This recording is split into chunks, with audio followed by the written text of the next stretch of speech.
Why, Mariska? Why do you insist on bothering me with these things? Please, you know you love it. Now, come on, one more time for nostalgia's sake. You come see my patient, you teach me a lesson, and then the music plays, right? In my head, it sounds like this. Ba ba ba ba ba ba ba ba ba ba ba ba ba ba ba ba. Dr. Cox, can I borrow you for a minute? Borrow me. Dear heart, you'll be rescuing me. Newbie, you're on your own. Get used to it.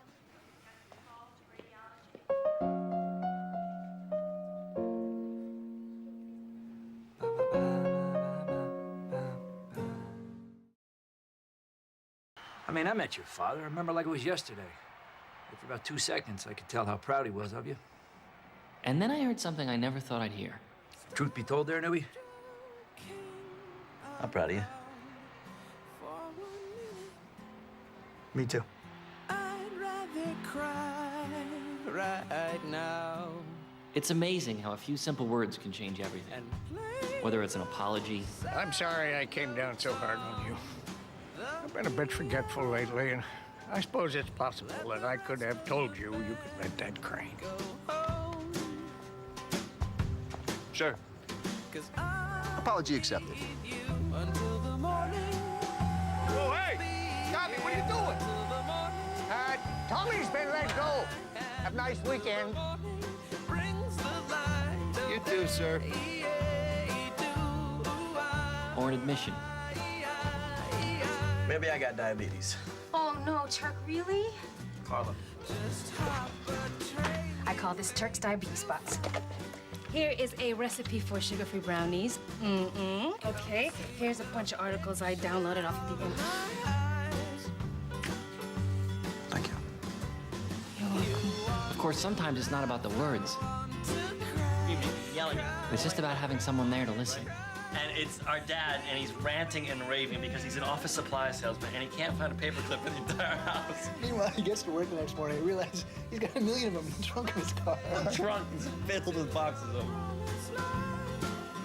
At least you're dead.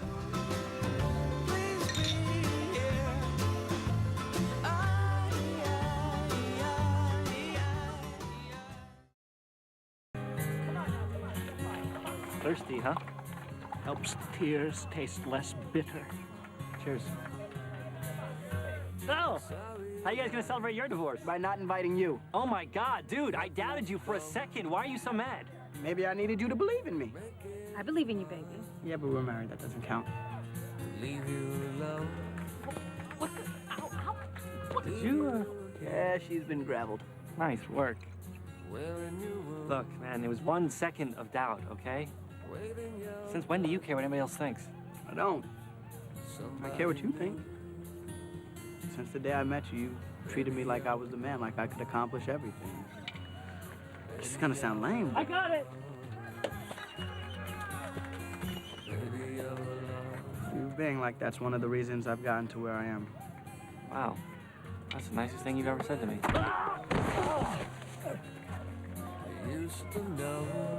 In the end, every relationship needs maintenance. Hey, Ted, you got the sun, man.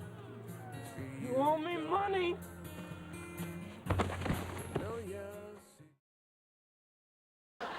You know, this is the kind of thing I normally say out loud in my head, but since we're all here, it just seems like in the end, everything always works out. Because as long as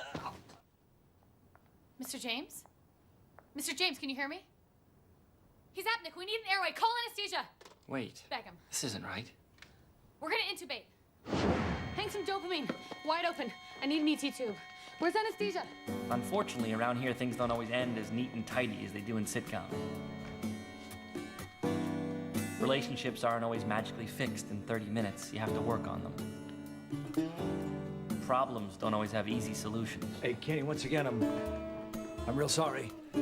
Welcome to my world. Now imagine going home to my wife. And around here, nice people don't always get better. And at times like that, it's comforting to know there's always one thing that can pick your spirits up.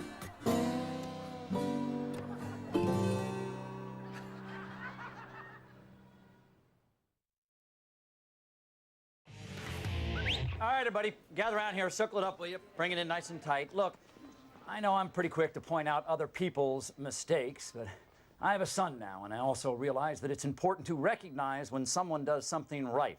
Mr. Blake, down in bed 3, came in here with what seemed like a basic heart block, but someone took the time to find out that recently he'd been camping and correctly diagnosed him with Lyme carditis. Now, I'm sure some of you are going to think this is a silly exercise, but I'd like that someone to step forward and stick your hand up in the air so that the group can recognize your great good work. This is no time to be modest. Come now.